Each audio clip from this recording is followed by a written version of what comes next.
وعلیکم السلام ورحمت الله وبرکاتہ. یو ورو سوال کړی دی، ټلیفون باندې د نکاح کولو څه حکم دی؟ ټلیفون باندې نکاح نه کیږي. دا مسله کې مسائل نقل کړی ده. د نکاح د لپاره اتحاد د مجلس ضروری دی، چې مجلس یو وي، او په دغه صورت کې اتحاد د مجلس نه راځي په ټلیفون باندې.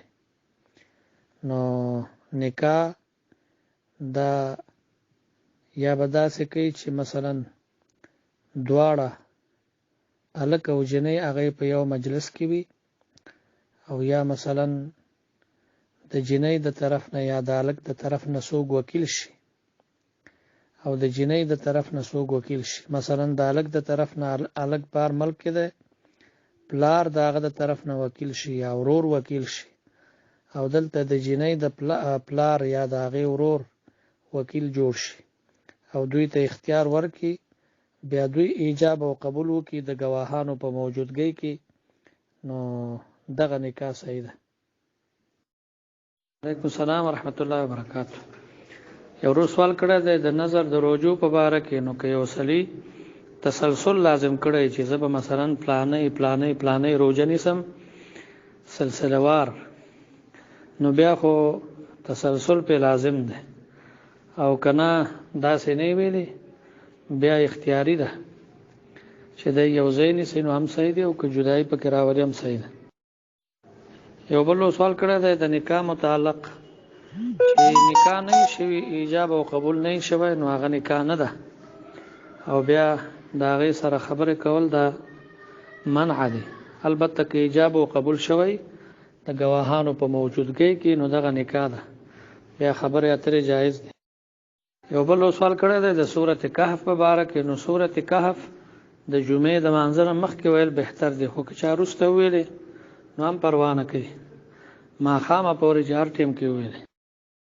وعلیکم السلام ورحمت الله وبرکاتہ. یو سوال کړی دی چې د سپي د بدن سره یا د هغه د ویښتو سره کپړې ولګي، نو چې د هغه بدن وچ وي نو دې سره جامې نه ګنده کېږي. وعلیکم السلام ورحمت الله وبرکاتہ. یو ورو سوال کړی دی د سحر د سنتو باره کې، چې د فقه کتابونو کې خو دا مسله ذکر ده چې د سحر سنت یوازې پاتې شي نو بیا به قضا نه راوړي. دا قول شته دی یقینا، خدا مفتابهی قول نه ده، بلکې مفتابهی قول د امام محمد رحمت الله علیه ده چې د اشراق نه پس به بیا قضا راوړي. او دا د عبد الله ابن عمر رضی الله عنهما نه حدیث هم نقل ده، او امام ترمذی دی باندې باب منعقد کړی ده. یو بل سوال کړی دی چې یو زنانه هغې د څو روجو نظر کړی و، اوس وایي چې زما طاقت نشته دی. نو که چېرته واقعي د دې زنانه طاقت نه د ټولو روجو، نو دا بیا د ټولو روجو فدیه ورکوی شي، او فدیه هماغه د یو سرسایه برابر ده. او کوي چې بعضې نیسم او د بعضو فدیه ورکوم، نو بیا هم فدیه ورکوی شي، خو شرط دا دی چې روجې نشي نیوی، خو که روجې نیوی شي نو بیا فدیه ورکول صحیح نه دي. یو بل سوال کړی دی نسوارو په باره کې. نو نسوار دې سره اودس نه ماتېږي، که د یو سړي اودس و نسوار یې واچول نو اودس نه ماتېږي، البته خوله به پوره صفا کوي، بیا به مونځ کوي. یو بل سوال کړی دی وایي ما ته قرآن کریم نه یادېږي. قرآن کریم ته دې ته توجه ورکوه، او الله فرمایي ولقد یسرنا القرآن، مونږ قرآن کریم ډیر اسانه کړی دی، فهل من مدکر، آیا څوک نصیحت قبلونکی یادونکی شته؟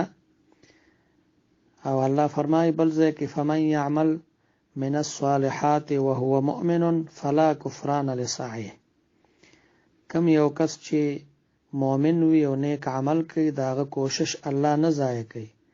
ته خپل کوشش کوه، ډیر وخت ورکه قرآن کریم ته، نو چې نیمه ګنټه ورکوي یو ګنټه ورکه.